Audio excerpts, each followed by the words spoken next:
मैं उत्तराखंड से आई हूँ। आचार्य महामंडलेश्वर की शिष्या हूँ।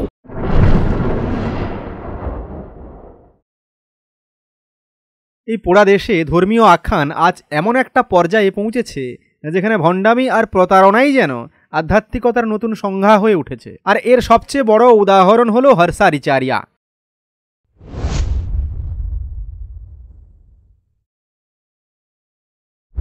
একজন সোশ্যাল মিডিয়া প্রতিভাশালী থেকে রাতারাতি সন্ন্যাসিনী হয়ে ওঠার এক নাটকীয় গল্প আধ্যাত্মিকতার নামে প্রতারণার সবচেয়ে বড় হাস্যকর উদাহরণগুলির মধ্যে অবশ্যই একটি। যিনি আগে ছিলেন কেবলমাত্র সোশ্যাল মিডিয়ায় ভাইরাল কন্টেন্ট তৈরি করার একজন ক্রিয়েটর, তিনি হঠাৎ করে সন্ন্যাসিনীর ভেষ ধরলেন এবং কুম্ভ মেলার মতো পবিত্র সমাবেশে হঠাৎ হাজির হলেন।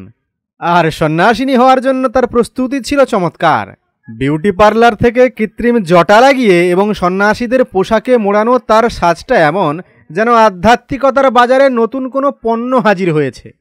তো ম্যাডাম রিচারিয়া তো সন্ন্যাসী না, তিনি একজন অভিনেত্রী। হ্যাঁ, এমনটা বলাই ভালো। কিন্তু তার অভিনয় এতটাই দুর্বল যে তা দীর্ঘদিন টিকে থাকতে পারেনি। এই সন্ন্যাসিনীর কথাবার্তা আর আচার আচরণ এমন ছিল যে যেন তিনি আধ্যাত্মিকতার ক্লাস করতে গিয়ে হোমওয়ার্ক ভুলে গেছেন। তার ভক্তদের চোখে তিনি ছিলেন আধ্যাত্মিকতার এক নতুন চমক, কিন্তু যারা বুঝতে পারেন তারা দেখতেই পাচ্ছিলেন যে এ শুধু এক প্রকার লজ্জাজনক নাটক। কুম্ভ মেলায় তার আধ্যাত্মিক উপস্থিতি মূলত মিডিয়ার কৃপায় বড় হতে থাকে। ভারতীয় গণমাধ্যম, যারা নিজেদের চতুর্থ স্তম্ভ বলে দাবি করে, এই নকল সন্ন্যাসিনীর প্রচারে এতটাই মগ্ন ছিল যে তার আসল পরিচয় খুঁজে দেখার সময় পেল না। কুম্ভ মেলার মতো একটা মঞ্চ যেখানে আধ্যাত্মিকতা এবং ধর্মীয় ভাবনার স্রোত বইতে থাকে, সেখানে হর্ষার মতো একজন নকল সন্ন্যাসিনী কিভাবে প্রধান আকর্ষণ হয়ে উঠল, সেটা আজও একটা বড় প্রশ্ন। তো বন্ধু, কুম্ভ মেলায় তিনি শুধু একজন নতুন আকর্ষণীয় দ্রষ্টব্য হয়ে উঠলেন তা নয়, বরং এটা প্রমাণ করলেন যে ধর্ম আজ কেবল একটা বড় মঞ্চ, সেখানে যার গলা যত জোরে চিৎকার করতে পারে তার আধিপত্য ততটাই বেশি। হর্ষা রিচারিয়া কেবলমাত্র এই মঞ্চকে ব্যবহার করলেন নিজের প্রচারের জন্য। তার কোনো আধ্যাত্মিক লক্ষ্য বা ধর্মীয় অভিজ্ঞতা ছিল না। এটা ছিল কেবল একটি সাজানো নাটক, যেখানে দর্শক হিসেবে উপস্থিত ছিলেন সমাজের সাধারণ মানুষ এবং ভক্তকুল। কিন্তু বাস্তবতার মঞ্চে সবসময় মেকআপ টেকে না। কিছুদিনের মধ্যেই ফাঁস হয়ে গেল হর্ষার ভণ্ডামির মুখোশ। সোশ্যাল মিডিয়ায় ভাইরাল হতে শুরু করলো তার গোপন ভিডিও, যেখানে তাকে এমন সব কর্মকাণ্ডে লিপ্ত দেখা গেল যা সন্ন্যাসিনীর পরিচয়ের সঙ্গে একেবারেই মেলে না। তার এইসব ভিডিও দেখে তার ভক্তরাও হতবাক। যেখানে দেখা যাচ্ছে তিনি বিউটি পার্লারে নকল জটায় সুসজ্জিত হচ্ছেন। এই দৃশ্য দেখে ভক্তদের তো হতবাক হওয়ারই কথা। এবং এর থেকে প্রমাণ হলো যে হর্ষা রিচারিয়া সন্ন্যাসিনী হয়ে ওঠার পেছনে কোনো আধ্যাত্মিক দীক্ষা বা ধর্মীয় অনুসন্ধান ছিল না। যা ছিল তা কেবল মিথ্যা, ফাঁকা প্রচার আর নিজের স্বার্থসিদ্ধির এক ছলনা। হর্ষার ঘটনা প্রমাণ করে আজকের দিনে ধর্ম আর আধ্যাত্মিকতা হয়ে উঠেছে এক প্রকার বিনোদন শিল্প। কুম্ভ মেলার মতো একটি আয়োজন যেখানে মানুষের আধ্যাত্মিক শান্তি খোঁজার কথা, সেখানে একজন নকল সন্ন্যাসিনী গণমাধ্যমের দৌলতে স্টার হয়ে গেলেন, সুপারস্টার হয়ে গেলেন।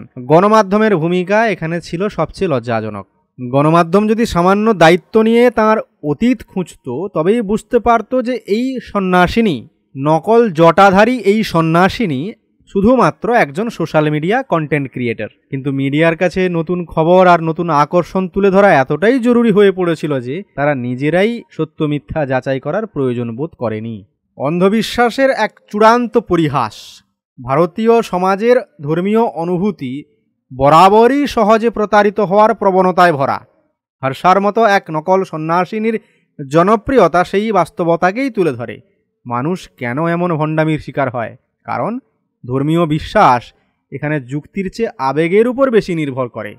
যেখানে উচিত হচ্ছে প্রশ্ন করা, সেখানে আমরা প্রশ্ন না করে চোখ বুজে বিশ্বাস করি আর এই অন্ধবিশ্বাসের ফাঁদে পড়ি। অন্যদিকে হর্ষার মতো মানুষরা তাদের নাটক এবং ব্যবসা দুটোই চালিয়ে যায়। সবশেষে শুধু এটুকুই বলবো, হর্ষা রিচারিয়া শুধু একজন ব্যক্তি নন, বরং একটি বৃহত্তর সমস্যার প্রতীক। ধর্মের নামে ভণ্ডামি আর প্রতারণার যে চক্র চলছে তার একটি প্রকাশ্য উদাহরণ। কুম্ভ মেলার মতো একটি আধ্যাত্মিক উৎসবে এমন প্রতারণার জায়গা হওয়া শুধু ভারতীয় ধর্মীয় সংস্কৃতির দুর্বলতাকেই তুলে ধরে না, এই ঘটনা আমাদের চোখ খুলে দেওয়ার জন্য যথেষ্ট। সমাজের প্রতিটি মানুষকে সচেতন হতে হবে, প্রশ্ন করতে শিখতে হবে।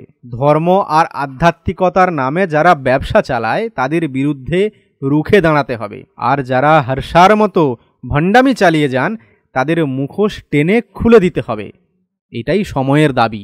ধর্ম যদি মানুষের মঙ্গল সাধন না করতে পারে তবে তার আর কি প্রয়োজন? আর যদি তা মিথ্যার আড়ালে লুকিয়ে থাকে তবে সেটা দ্রুত ভেঙে ফেলা উচিত। হর্ষারিচারিয়ার গল্প তাই কেবল একটি ব্যক্তিগত ঘটনা নয়, এটি বড় একটি পাঠ যা এই সমাজের প্রতিটি স্তরে পৌঁছে দেওয়া দরকার।